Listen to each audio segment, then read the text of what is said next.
नमस्कार दोस्तों, दधिमति संस्कृत एजुकेशन में आपका स्वागत है।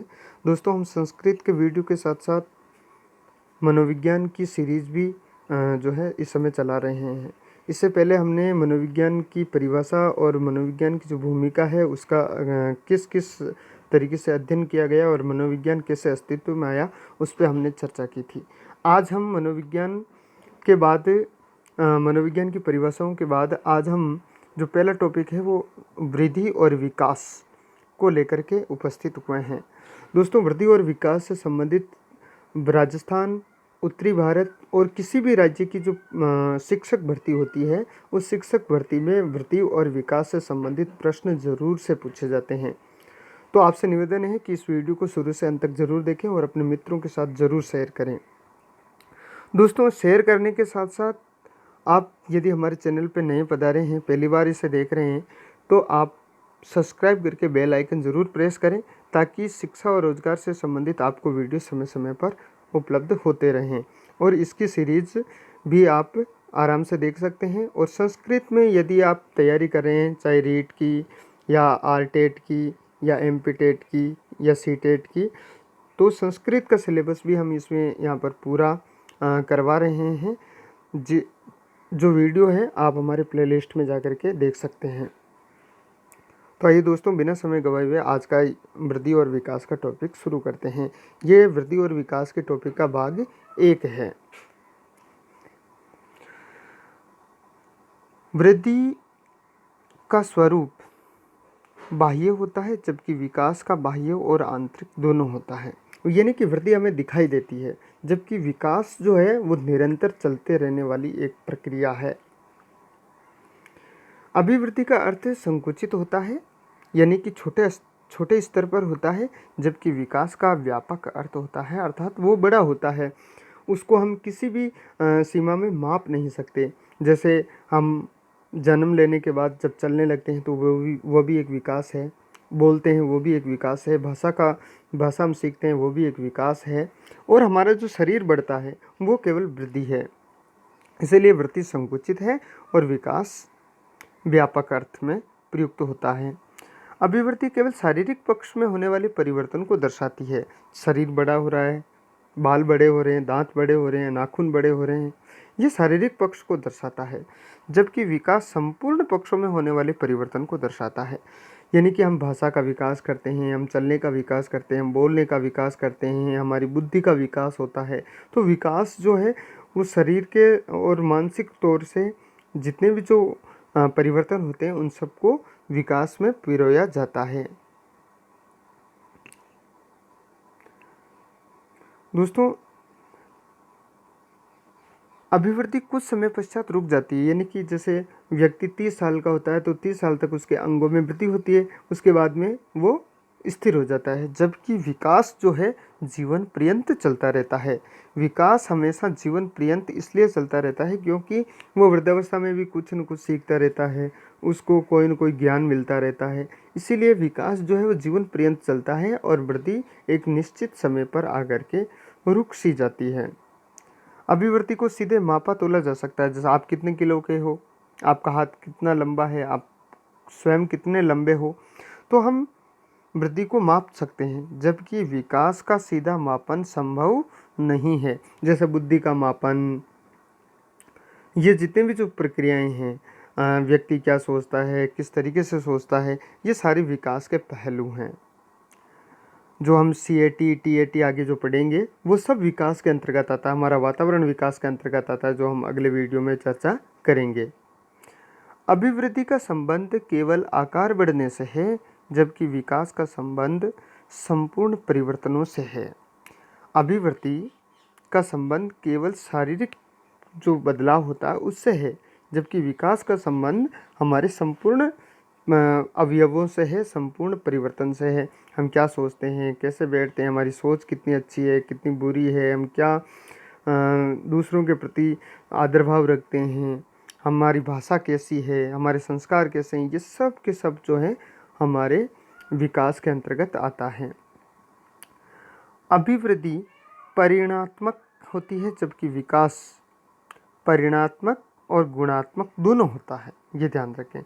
परिणात्मक केवल अभिवृद्धि होती है, जबकि विकास परिमाणात्मक भी होता है और गुणात्मक भी होता है। इसको परिमाणात्मक भी कह सकते हैं, एक निश्चित माप अवधि में भी हो सकती है।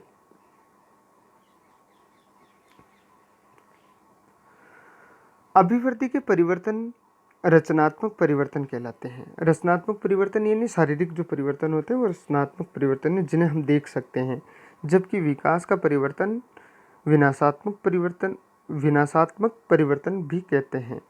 विनाशात्मक इसलिए क्योंकि वो किसी भी तरीके का अपना विकास कर सकता है, अपनी शैली का विकास कर सकता है, अपनी बोली का विकास कर सकता है, अपनी भाषा का विकास कर सकता है। तो ये सारे के सारे जो है रचनात्मक परिवर्तन न होकर के एक विशेष परिवर्तन कहलाते हैं, जो विकास के अंतर्गत आते हैं। रचनात्मक परिवर्तन व्यक्ति को किशोरावस्था की ओर ले जाते हैं, जबकि विनाशात्मक परिवर्तन वृद्धावस्था की ओर ले जाते हैं। तो ये ध्यान रखें, रचनात्मक परिवर्तन हमें किशोरावस्था की ओर लेके जाते हैं, यानी कि एक निश्चित आयु के बाद दूसरी आयु, शैशवावस्था, फिर बाल्यावस्था, फिर पूर्व किशोरावस्था, फिर किशोरावस्था, इस तरीके से।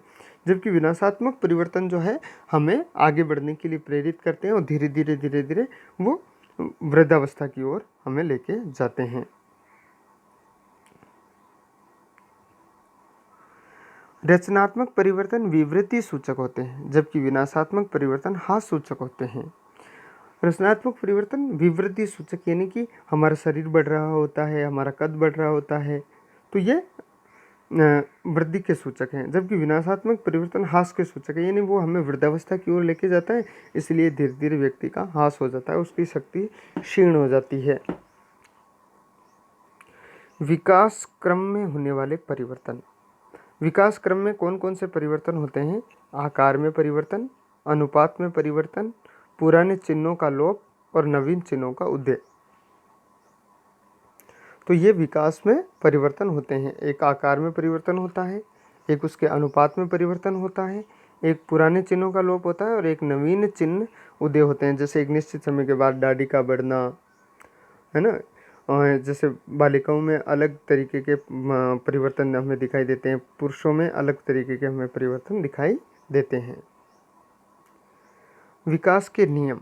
विकास के कौन कौन से नियम हैं? समान प्रतिमान का नियम, क्रमबद्धता का नियम, निश्चित श्रृंखला का नियम। क्रमबद्धता का या निश्चित श्रृंखला का नियम इसे कहा जाता है।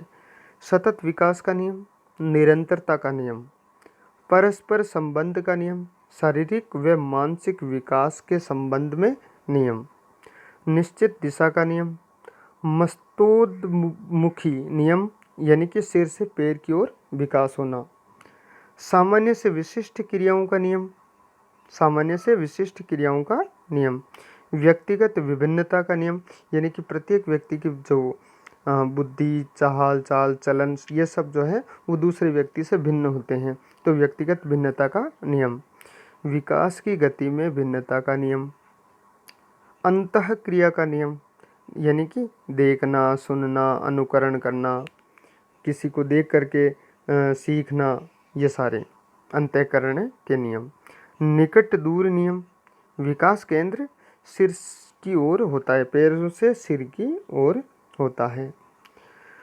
वर्तुलाकार का नियम, विकास केवल लंबाई में न होकर उसके चारों ओर होता है, वंशानुक्रम व वातावरण के गुणनफल का नियम यानी कि वंशानुक्रम और वातावरण, ये हम दोनों ही टॉपिक जो है पढ़ेंगे।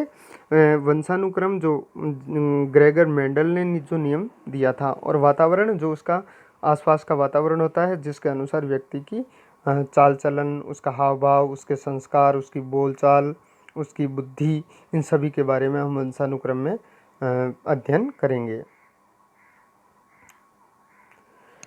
विकास को प्रभावित करने वाले कारक।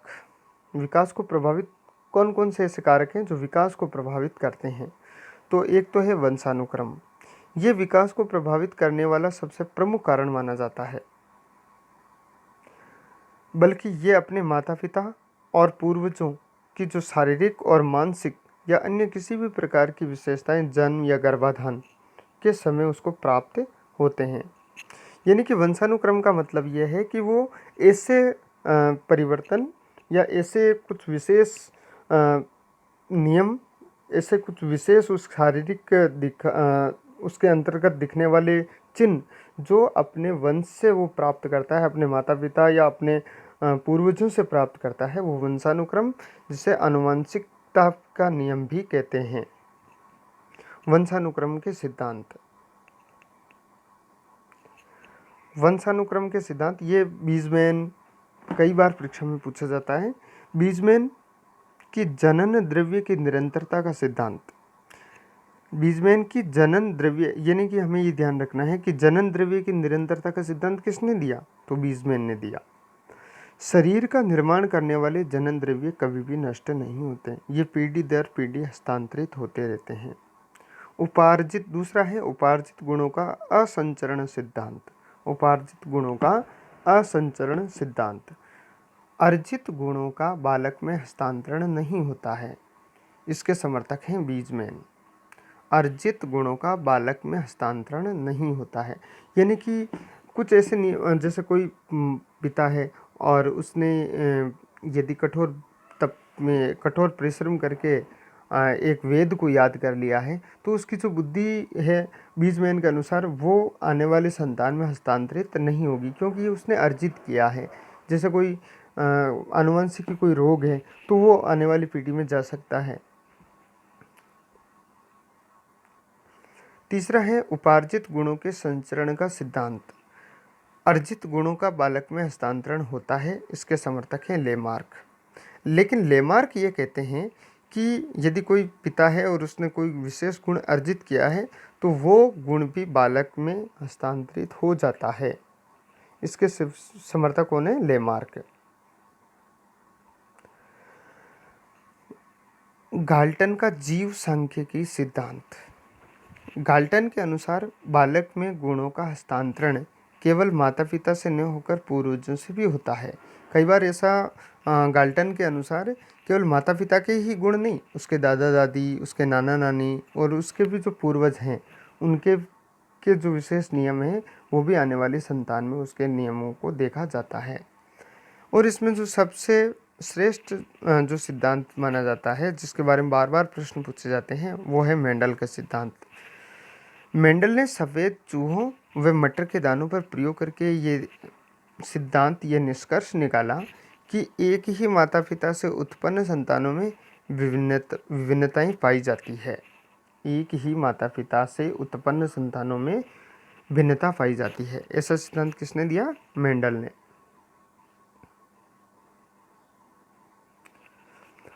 दोस्तों हम बात कर लेते हैं वंशानुक्रम के नियम। समानता का नियम, जैसे माता पिता के जैसी ही संतान का होना। भिन्नता का नियम, माता पिता से ठीक विपरीत या भिन्न संतान का उत्पन्न होना। प्रत्यागमन का सिद्धांत, जैसे माता पिता उनके ठीक विपरीत उनकी संतान का होना। तो ये ग्रेगर मेंडल ने वंशानुक्रम के नियम दिए हैं। तो दोस्तों आशा करता हूँ कि ये वीडियो वृद्धि और विकास के अंतर को आप समझ पाए होंगे। हम इसके बाद जो है वंशानुक्रम और वातावरण के जैसे विषय पे हम भाग 2 में चर्चा करेंगे। तो आप जो है आप इस वीडियो को अपने मित्रों के साथ ज़रूर शेयर करें और हमारे चैनल को सब्सक्राइब करके बेल आइकन ज़रूर प्रेस करें। दोस्तों इसके बाद जो है हम मनोविज्ञान पे जो महत्वपूर्ण प्रश्नोत्तरी है उसको भी लेकर के उपस्थित होंगे। तब तक के लिए जय हिंद, जय भारत।